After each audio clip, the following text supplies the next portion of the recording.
Welcome to the F50 Woman Podcast, dedicated to sharing stories from a diverse community of women in order to provoke you into a passionate pursuit of life, build unshakable character, and achieve extraordinary things. Now, here is your host, Julia Jack. Society puts women in buckets. We start off young and desirable. Then we turn into nurturers. But in the end, we're labeled elder women, which in our society means old, worn, and done. But just because society creates buckets for us doesn't mean we need to jump in them. Charlie Reid's teaching women every day how to change that narrative. She's teaching women how to listen to their bodies and become unapologetically positive, powerful, and beautiful by redefining the way they show up within themselves. Today, we will hear about that and more from Charlie Reid, scientist, health coach, mentor, and another F50 woman.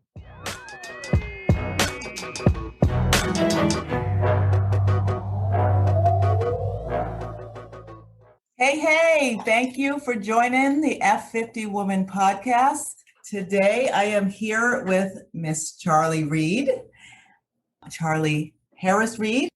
Charlie is a scientist. She's a health coach. She's a mentor, and she's a woman warrior, which is so perfect for all of us because that's what we are all working to be strong and leaders of our own lives, especially as we start turning 50 and beyond.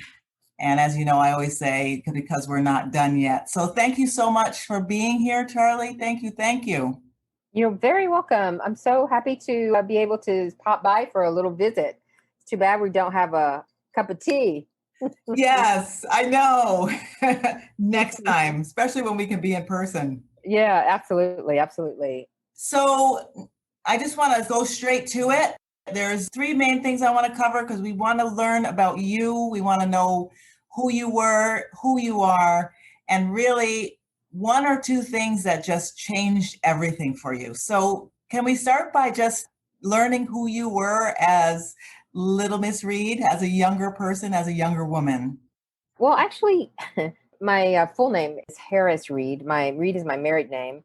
So I don't like to spend a lot of time in the past because I think we get stuck in the past a lot. And I think we can see, quite frankly, many things happening in our current day that, when I think back, I had a great upbringing. My grandparents were a huge part of my upbringing, which I never forget, of course. And I think it's really important to remember where you came from, because I do think that informs how you live your life. And I came from a family that had really strong values grounded in faith in Jesus Christ. And that kind of undergirded everything. And so when we made decisions, it was made from a place of, how are you showing up in the world? You have this charge to be a person of love and mercy and grace and peace. And so and this started at a very young age because my grandmother used to, she would make me go to church with her, but nobody else. I don't know why. And that shaped me a lot in terms of my reaction to the world, my understanding of people, and my sensitivity to helping people. I remember when I was 13 and the school, for some reason, decided to make Christmas gifts for children who were developmentally delayed and disabled. And I had never seen a kid who couldn't run, jump, and play. And they took us, we all did a field trip once we had the gifts together and wrapped and everything. And as children, they hadn't really explained to us the limitations of these children. And so when we got there and we saw that they were in wheelchairs, and this was during a time when I think there was not very much understanding of the fact that even though a kid may be developmentally delayed, it didn't stop that child from being a child and being curious and wanting to explore. And so some of them were restrained, which was hard to see as a 13-year-old child. And I remember I was crying because I was like, what are you doing to these children? And I was questioning these adults because I thought the children were being harmed. And so I was promptly carried out of the room And I think that really left an indelible mark on my mind about the necessity of helping other people. And the first part of my career, I focused on helping children to get access to health care, helping children and women actually, because my focus was maternal and child health. That was part of my training at Yale and as an undergrad at East Carolina University. And then in graduate school in Paris, at the University of Paris. So I focused a lot on public health and epidemiology and maternal and child health and on helping families and communities to become healthy. So that's kind of my beginning. And that brings me to where I am now, where I worked for several years professionally in corporate America. I did research at the hospital level and then the corporate level. I started to develop healthcare solutions to major problems like all kinds of cancers and heart disease and those types of lifestyle diseases that people deal with. And as I was moving through that trajectory, it became very clear to me that people were having very difficult times being healthy. And, why do we have all these drugs to help people recover when they really just are Band-Aids? And so I had my own health crisis at a young age. And I met an incredible holistic health practitioner who challenged me to get curious about how the body changes as it ages and how you have the power to affect that and actually to heal yourself. And so that was what really brought me into holistic health and wellness and nutrition. Would you be willing to expand a little bit on your particular challenge? No, I don't think it really adds to the conversation, except to say that, I just was being hospitalized just out of the blue and, nobody knew what was going on. Right. And so I think, one of the biggest challenges is that as your body is changing and as it's aging, there's always this pivotal moment when you can make a difference by what you put in your mouth, how you take care of your body, whether you get enough sleep, whether you actually move your body. Our bodies are designed to move. And so often we get into the habit of not taking care of this temple, it is a temple. The body is a temple. I love that particular scripture. And we often get into the habit of neglecting it for the pursuit of these temporal things that we get involved in, which include climbing the corporate ladder and getting all the things that we think we need to make life beautiful, when actually the only thing we need our health. We need our health so that we can live to fight another day and enjoy life another day. Yeah. So say younger women are having challenges.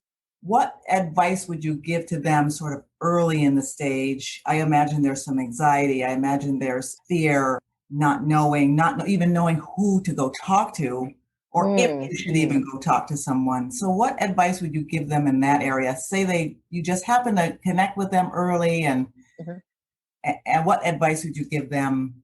One of the things that I've discovered as I've been doing this work, and I've been doing this work for about 15 years or more, is that I've discovered that there are two types of women. There are women who actually don't mind investing in themselves and addressing their health needs head on. And then there are those women who actually push it under the rug. They're like martyrs. They put other people before themselves. They have this unspoken sense that they have to deny themselves any kind of attention, any kind of pleasure, even sometimes. And, we as women, we spend so much time taking care of other people. We spend so much time putting other people before ourselves. So that group of women who actually are subscribing to martyrdom, those women are the ones who end up, having to have fear, which I was one of them for a while. And those women end up having health challenges. And then you have whatever health challenge you might have. It could be a cancer. It could be any kind of sort of a mental challenge.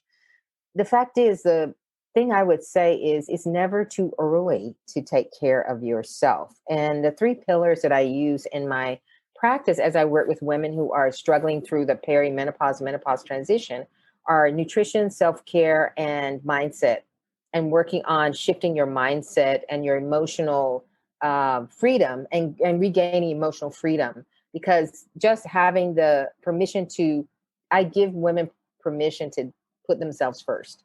And I would say putting yourself first isn't selfish. It doesn't mean that you are a narcissist. It just means that if you can put yourself, if your life is a circle, most women live outside the circle and they have everybody else inside the circle. But I guide my clients to reimagine their lives as a circle, putting themselves in the middle of the circle, and then the circle is almost sliced up like a pie and reaching to each area equally. You have the equal ability to take care of your family, to work on your job, to follow your career trajectory, to improve your own self as you move through your life. So I would say put yourself in the center of your world and then move from there in terms of prioritizing all the other responsibilities you have. Wow. Yeah. I love that analogy of the pie, the circle, and being in the middle. I think we oftentimes try to run around the edge. Which takes way more energy, actually. Way more energy, and you just can't get to all the pieces. That's right. That's incredible. So tell us about you now. What do you do? How can people get in touch with you? Tell us about you and your work. Okay. So I work with professional women over 40. Because what happens to us and what happened to me, part of what happened to me was, your hormones, your body starts to change in your late 30s in terms of your hormones. And your hormones are in control of everything. They make you look beautiful. Your skin's flawless. They make your hair beautiful. They give you amazing emotional connections with your intimate partner, with your loved ones. Mm-hmm. And when your hormones get out of balance, what happens is your body starts to give you signals. But because we're so busy, we live in a world where we have to be busy all the time, or we think we have to be busy all the time, we end up missing those signals. And because we don't have that intuitive connection to ourselves anymore, which we used to have before we got so enamored of technology and always being entertained with some kind of device in our face. Yes. We recognize those signals and now we don't, we miss them. And so before we know it, we're like in our 40s and the body's starting to change. It's parts of it, the hormones have shifted. And so I help women in their 40s who are transitioning through their lives. They have all these responsibilities. They're doing amazing in their careers, but they're recognizing their brain is starting to slow down. They're starting to have brain fog. They're starting to feel less connected to themselves. They are having symptoms like hot flashes and mood swings. Their cycles are becoming irregular. They're not sleeping. They have low energy. And so these women, a lot of them come to me with stress. Stress is one of the biggest issues that a lot of women have when they come to my practice. But the underlying issue, the root cause, is that their hormones are out of balance. And their hormones are going through a roller coaster ride because they're entering into the perimenopause, menopause transition, but they don't know it. Right. And so I work with women who are going through all of that, who think they need to lose weight because they're getting plump, but they can't lose weight the way they used to because their old methods don't work, and they can't get any sleep, and they can't get their energy is low. They think, oh, you just need to do something like this, when in reality, the biggest underlying problem is that their root cause is their hormones are out of balance and they're going through the transition of peri and menopause, and they need to have a different approach. And so I help them to create a healthy, lean, gorgeous body and to re-engage in connecting with themselves and their own desires so they can become a better version of themselves. Okay. And when you connect them with their own desires, is that mainly a physical thing, or no, how that works? Not at all. No, actually, it's not just about nutrition. It's about mindset and emotional freedom. I use tools like heart math, which helps them to reconnect to their emotions and their heart and their desires. I use the emotional freedom technique, which is a very ancient technique where you use the body's meridians like the acupuncturist does, and you tap on those meridians, which releases stress and the emotional congestion. Because a lot of women have a ton of stress and emotional congestion around how their life is changing, how their body is changing. They have to go through a period of mourning because they're like, oh my gosh, I'm not the sexy young babe anymore. Because society defines us as three archetypes. You've got the sexy vixen, you've got the nurturing mother, and then you have the wise sage woman. And in society's archetype, as we reach the wise sage woman, we're no longer sexy, we're no longer valued, we're no longer beautiful, when nothing could be further from the truth. And so I help women to reconnect to that beauty. And so it's an emotional shift, it's a physical shift, and it's a mindset shift. And then, of course, I coach them on how to put themselves first and to increase their ability to take care of themselves while working on their bodies, accepting their bodies, and loving themselves more. If you are enjoying the F50 Woman podcast, don't forget to share your positive comments and ratings and share us on all your favorite social media channels. F50 Woman is a movement created for women, spread by women. Thank you for your support. Now back to the show and your host, Julia Jack. Can we change society? Do we need to change society? Do we need to change that archetype? Is that even something that we can do or should aspire to do? It's not about changing society. It's about changing ourselves. Okay. The thing is, it's about creating a ripple effect. The work that I do creates a ripple effect. Case in point, I have a client who came to me.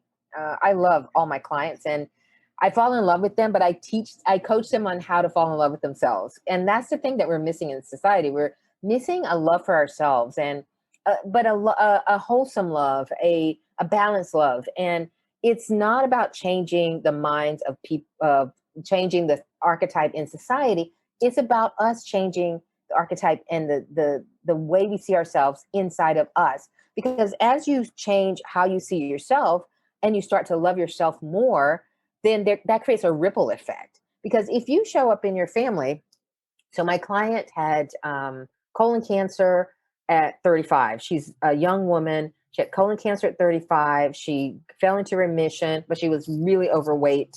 And she was trying all kinds of things like ideal protein and all kinds of diets. And the problem is this is the other thing, when people get to reach their late 30s and early 40s and they start to diet, then that creates a really nasty roller coaster ride for them because they start hating their bodies and they start to see the size of it as a bad thing. And so what I help them to do is flip the script and to see their bodies as beautifully and wonderfully made, number one.